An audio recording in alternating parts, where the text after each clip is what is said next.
Hello student, this is Aman Devgan and today we are going to start class 11th NCERT Mathematics chapter first sets। इस chapter में हम sets की क्या definitions हैं, किस type से सेट्स को रिप्रेजेंट किया जाता है, किस तरीके से हम सेट्स का यूज करते हैं मैथमेटिक्स में, किस किस चैप्टर में कहाँ कहाँ यूज होगा, वो हम इस चैप्टर में देखने जा रहे हैं।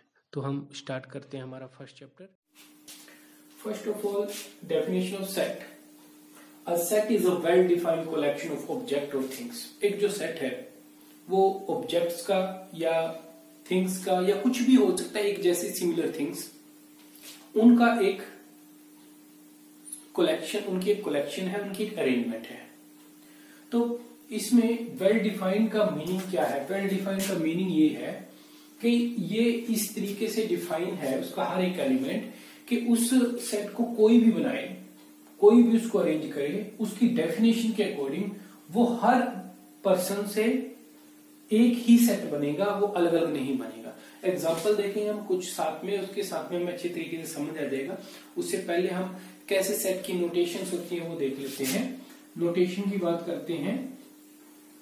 Notations of set. Notation of set में कोई भी सेट होगा वो हम रिप्रेजेंट करेंगे मिडिल ब्रैकेट के साथ में इनक्लोज करके। जो भी उसके एलिमेंट होंगे सेट्स के वो हम इसके अंदर में लिखेंगे and separated by comma. Let 1 2 3 4 are elements. ये एलिमेंट्स भी कह सकते हैं, हम इनको मेंबर्स बोल सकते हैं। ये इस सेट के पार्ट हो गए। इसको हमने अगर रिप्रेजेंट करना है किसी भी हम कैपिटल लेटर के साथ में डिनोट करेंगे। लेट डिनोटेड बाय ए। अगर अब हमने इन एलिमेंट की बात करनी है, आप देख रहे हो ये सारे के सारे एलिमेंट इस सेट को बिलोंग कर रहे हैं, तो इसको रिप्रेजेंट करने का तरीका है, जैसे मैं आपको बता रहा हूं, हम 2 की बात कर रहे हैं। 2 बिलोंग टू सेट ए। ये बिलोंग टू का मतलब है कि ये जो 2 है इसका एक मेंबर है, इसको बिलोंग करता है। लेट मैंने एक नंबर ले लिया 5। आप देख रहे हो 5 इस सेट में नहीं है, तो मैं कैसे रिप्रेजेंट करूंगा? 5 ये बिलोंग के लिए होता है, बिलोंग टू ए, बट ये बिलोंग नहीं करता है इसको। हम इसके ऊपर में एक लाइन लगा देते हैं, 5 does not belong to A. ये है 5 to belong to A, belong कर रहा है। 5 does not belong to A. ये हमारे पास रिप्रेजेंटेशन है, इसकी नोटेशन है हमारे पास। इसकी किस तरीके से सेट को हम नोटेशन करेंगे।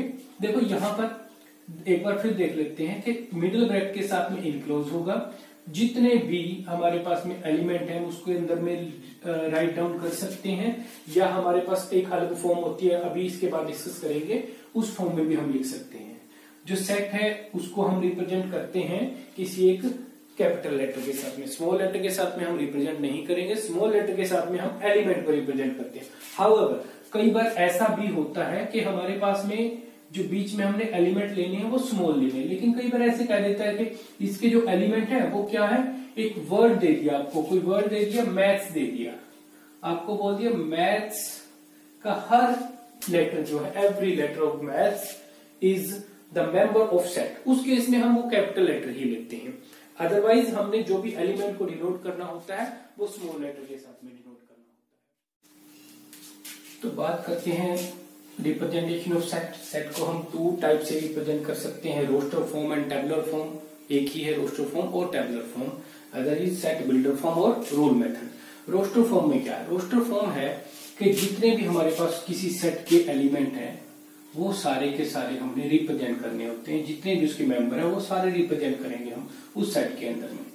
तो ये हमारे पास हो गया 1, हम ले लेते हैं इसके बाद 3 5 7 एंड 9। ये हमारे पास में नंबर है, ये हमारे पास सिंपली एक रोस्टर फॉर्म है। अब सेट बिल्डर फॉर्म क्या है? सेट बिल्डर फॉर्म है कि ये हमें बताती है कि वो सेट किस तरीके से बिल्डअप होगा, कैसे बनाया जाएगा, या रूल मेथड, उसका रूल क्या है।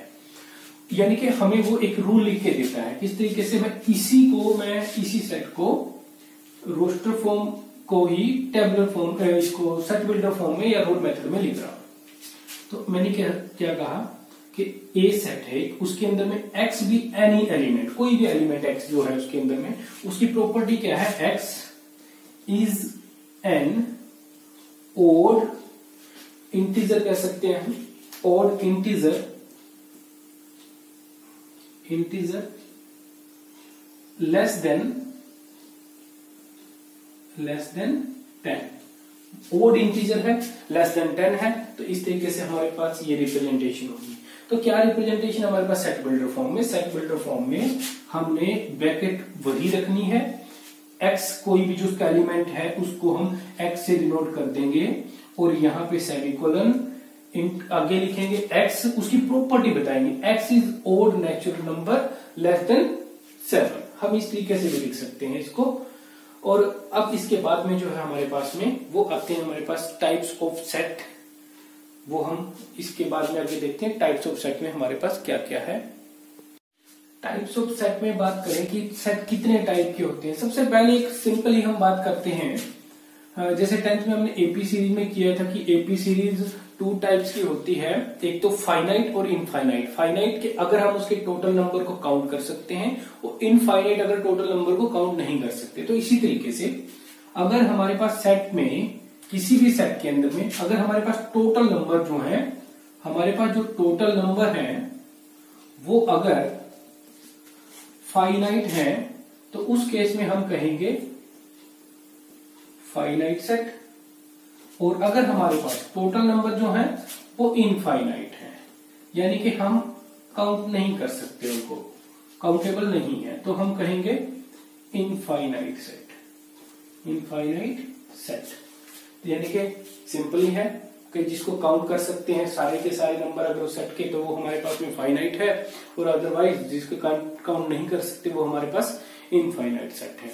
इसके बाद में आता है कि बेसिकली ये फाइनाइट और इनफाइनाइट उसके टोटल नंबर के बेस पे है, बाकी जो हम उनकी कुछ अलग प्रॉपर्टी है, किस तरीके से हम किसी सेट को कैसे हम उनको कहते हैं। तो यहाँ पे हमारे पास अब फर्स्ट है, इनको हम नंबर में नहीं रख रहे, अब फर्स्ट है हमारे पास में empty set. Empty set, empty का मतलब होता है खाली, यानी कि जो सेट बिल्कुल खाली हो।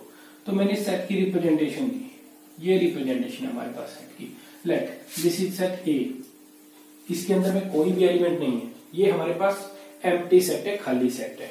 अब हम इसको इस तरीके से भी रिप्रेजेंट कर सकते हैं कि एक जैसे हम जीरो बोल देते हैं कि जीरो का मतलब कुछ भी नहीं है, हम उस तरीके से इस बात समझने की कोशिश करें, लेकिन इसका ये मतलब है नहीं कि एक एलिमेंट लिखा मैंने जीरो और मैं कह दूं कि इसके अंदर तो जीरो भी नहीं है। ये एक सिंबल है फाई, यानी कि हम एक सेट को अगर इस तरीके से लिखते हैं a इज इक्वल टू 5, इसका मतलब है ये एम्प्टी सेट है कि इसके अंदर में कुछ भी एलिमेंट नहीं है। आप ये ध्यान रखना, जब आप 5 लिखोगे एम्प्टी सेट रिप्रेजेंट करोगे, 5 लिखते हुए आप इसके दोनों साइड में ब्रैकेट्स नहीं लगाओगे, क्योंकि इसका खुद का मतलब ही एम्प्टी सेट है। अगर आप ऐसा मेंशन कर देते हो, अगर आप इस तरीके से मेंशन कर देते हो तो इसका मतलब हो जाएगा ये एक सेट है, उसके अंदर में एक एलिमेंट 5 पड़ा हुआ है, और उस केस में ये सिंगलटन सेट बन जाएगा, जो हमारा नेक्स्ट टाइप है। बात करते हैं सिंगलटन सेट की। सिंगलटन सेट क्या है? एक ऐसा सेट जिसके अंदर में हमारे पास सिर्फ एक एलिमेंट हो, कोई भी एनी एलिमेंट कुछ भी हो सकता है, उसका अंदर एलिमेंट सिर्फ एक ही होगा, वो हमारे पास सिंगलटन सेट होता है। सिंपल सी डेफिनेशन है। इक्वल सेट, इक्वल सेट की बात करेंगे उससे पहले आपको इक्वल सेट से पहले एक डेफिनेशन आपको समझनी होगी, कार्डिनल नंबर। यहां पे हम लिख लेते हैं cardinal number. Cardinal number, cardinal number क्या है? जैसे ये सेट एक रिप्रेजेंट किया गया था जो कि सिंगलटन सेट है। कितने एलिमेंट है इसके अंदर में? नंबर ऑफ एलिमेंट 1 है। इसके बाद में बात करते हैं एक सेट को ले लेते हैं बी, और उसमें मैंने लिखा 1 2 4 6 9 1 2 3 4 5। टोटल एलिमेंट कितने हैं? नंबर ऑफ एलिमेंट 5 है। तो हमारे पास कोई भी अगर एक सेट है, फाइनाइट सेट होना चाहिए। इनफाइनाइट सेट के अंदर में हम टोटल नंबर ऑफ एलिमेंट नहीं बता सकते। तो अगर हम उस सेट के टोटल नंबर ऑफ एलिमेंट को काउंट करके लिखें, या total number of set, total number of element of the set बताएं हम, एन ऑफ बी कितने हैं हमारे पास यहाँ पे? 1 2 3 4 5 है। तो यानी कि कार्डिनल नंबर क्या है? उस सेट के टोटल नंबर ऑफ एलिमेंट कितने हैं, वो हमारे पास कार्डिनल नंबर होता है। अब हमें इक्वल सेट में इसकी जरूरत पड़ेगी। तो इक्वल सेट की बात करें हम, तो इक्वल सेट को समझने के लिए देखो, अगर हमारे पास एक सेट है, देखो इक्वल सेट, इक्वल सेट नहीं, इक्वल सेट्स कहेंगे हम, क्योंकि दो को कंपेयर करेंगे हम। इक्वल सेट्स में बात करें, लेट एक सेट है बी, एलिमेंट है 1 2 4 एंड अनदर सेट है हमारे पास सी। सी एक अनदर सेट है, वो भी ले लेते हैं साथ में इसके। सी वो सेट है हमारे पास 1 2 1 4 2। किसी सेट में, अभी मैंने पहले बताया नहीं था, किसी भी सेट में उसके जो मेंबर हैं हम उनको किसी भी तरीके से रीअरेंज कर सकते हैं, उससे कोई प्रॉब्लम नहीं है। ये भी सी है 2 4 1, ये भी वही सेट है 1 2 4, ये भी हमारे पास वही सी सेट है। किसी भी तरीके से रिप्रेजेंट किया जा सकता है, ऑर्डर कुछ भी हो, लेकिन बात क्या है, वो उसी जगह पर होने, वो उसके अंदर में एलिमेंट वो ही होने चाहिए, उसके अलावा कोई और एलिमेंट नहीं होने चाहिए। तो ये दोनों सेट है। इन दोनों सेट में सबसे पहले हमने देखना है कि दोनों का कार्डिनल नंबर सेम होना चाहिए। कहने का मतलब जितने इसके एलिमेंट है उतने ही एलिमेंट उसके होने चाहिए। तो कार्डिनल नंबर ऑफ बी की बात करें 3 है, और cardinal number of C set वो भी हमारे पास में 3 है। तो ये दोनों तो हमारे पास में सही हो गया। अब इसके बाद दूसरा जो इसमें है हमारे इक्वल सेट्स को चेक करने के लिए क्या है, वो नंबर सेम होने चाहिए, वो नंबर भी वो ही होने चाहिए। ये 1 है, इसमें भी 1 है, ये 4 है, ये भी 4 है, ये 2 है, ये भी 2 है। तो यानी कि एलिमेंट जो है,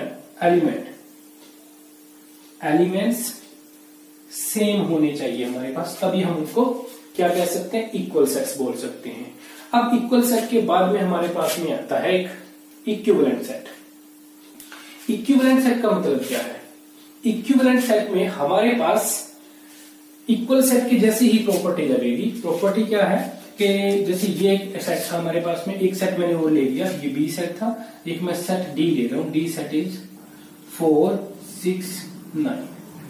how many elements, 3 elements are there. We can write n of b, cardinal number of b is equal to 3 and cardinal number of d is equal to 3। 1 2 3 total element 3, 1 2 3 total number of element 3, means cardinal number दोनों का same है। cardinal number of n of b is equal to n of d, दोनों का same है। अगर हम सिर्फ ये प्रॉपर्टी चेक करें, हमने इसके बाद में दोनों के एलिमेंट को नहीं मिलाना। एलिमेंट मिलाने का मतलब नहीं है एलिमेंट इक्वल होने ही नहीं चाहिए। अगर एलिमेंट भी इक्वल होंगे, वो ये दोनों प्रॉपर्टी हो जाएंगी इक्वल सेट वाली, तो उस केस में ये इक्वल सेट हो जाएगा। और अगर हम सिर्फ, हमें ऐसा मिल रहा है कि सिर्फ वो सेट्स के नंबर ऑफ एलिमेंट जो हैं दोनों सेट्स में वो इक्वल है, तो उस केस में हमारे पास वो होगा इक्विवेलेंट सेट। ये इसकी प्रॉपर्टी है। एक बात और बता देता हूं आपको सेट्स के लिए। जैसे हमने यहाँ पे एक सेट रिप्रेजेंट किया है, हमने रिप्रेजेंट किया ए बी एनी सेट 1 4 6 4 3। इसके मैं टोटल नंबर ऑफ एलिमेंट की बात करूं, हम एक बार देखें तो लगता है 1 2 3 4 5 एलिमेंट है, लेकिन नहीं। किसी भी सेट में कोई भी एलिमेंट एक बार ही कंसीडर किया जाएगा। ये एक्चुअली में एलिमेंट है 1 4 6 एंड 3। 2 रिपीट हो रहा है, रिपीट वाले को हम नहीं लेते, हमने कोई भी एलिमेंट सिर्फ एक बार ही लेना होता है। तो यहाँ पे टोटल नंबर ऑफ एलिमेंट हमारे पास 4 है।